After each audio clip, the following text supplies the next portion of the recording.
Hey there, friends and followers. In any city, the historical residential section is a valuable asset that reflects its history, culture, and architectural heritage. Preserving and celebrating these areas is essential for maintaining a city's unique character and providing opportunities for residents and visitors to connect with its past. Achieving a balance between any type of preservation and modernization requires careful planning. We'll take a look at the organization in charge of that here in Ocala, along with some of the beautiful historic homes that are here in our area as well. Stay tuned.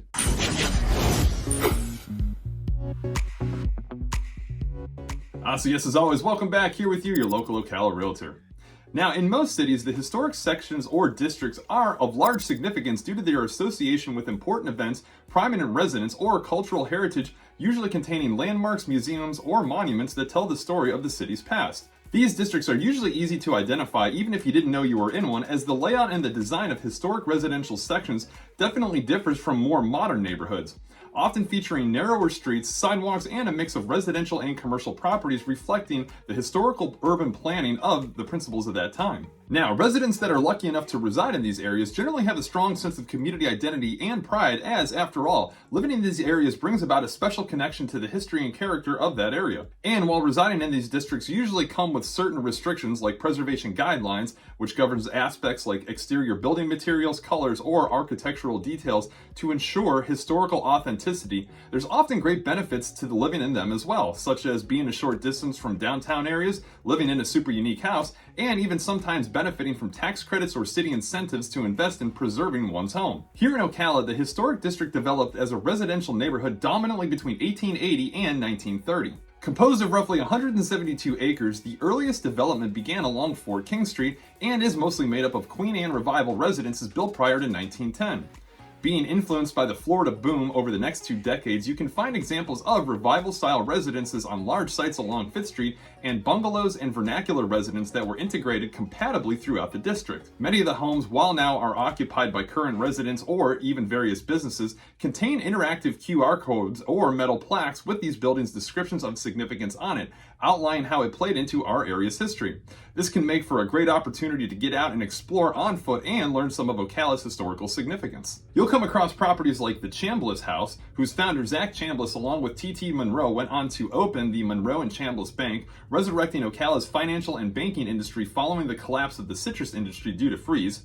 The Burford Home, which provided housing for Robert Burford, an attorney of Ocala, who persuaded Teddy Roosevelt to speak with residents of Ocala and coincidentally acclaiming him as a future president of America.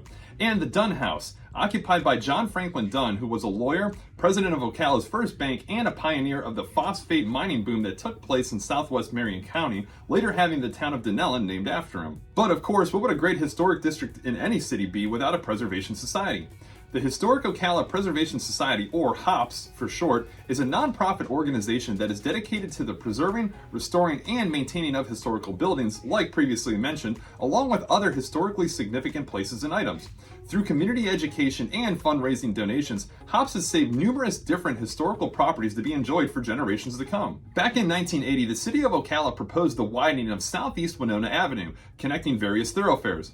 Many historic houses would have met their demise upon this process, so a group of concerned citizens, then known as the Winona Association, banded together with various other citizens along with the Ocala Women's Club and overturned the city's decision after a successful petition and public hearing.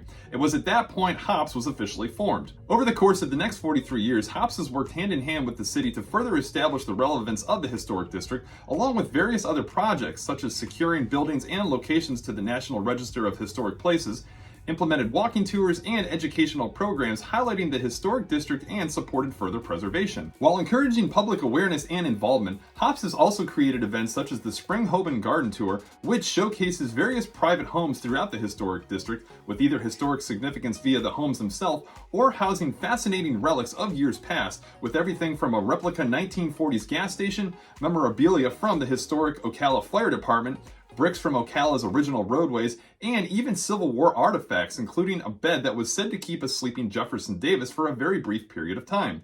Davis being the president of the Confederate States of America at the time. HOPS also awards a beautification award to homes in the area that undergo a significant restoration or aesthetic improvement in an effort to further preserve. Whether you live in Ocala or are passing through, the self-guided tour is a great way to achieve a first-hand glimpse at Southern charm at its finest with these turn-of-the-century homes and stunning artifacts, all of which make up what we know today as Ocala, Florida. Now, maybe you guys have some questions or comments on homes here in Ocala's historic district, or maybe you need to buy or sell a home.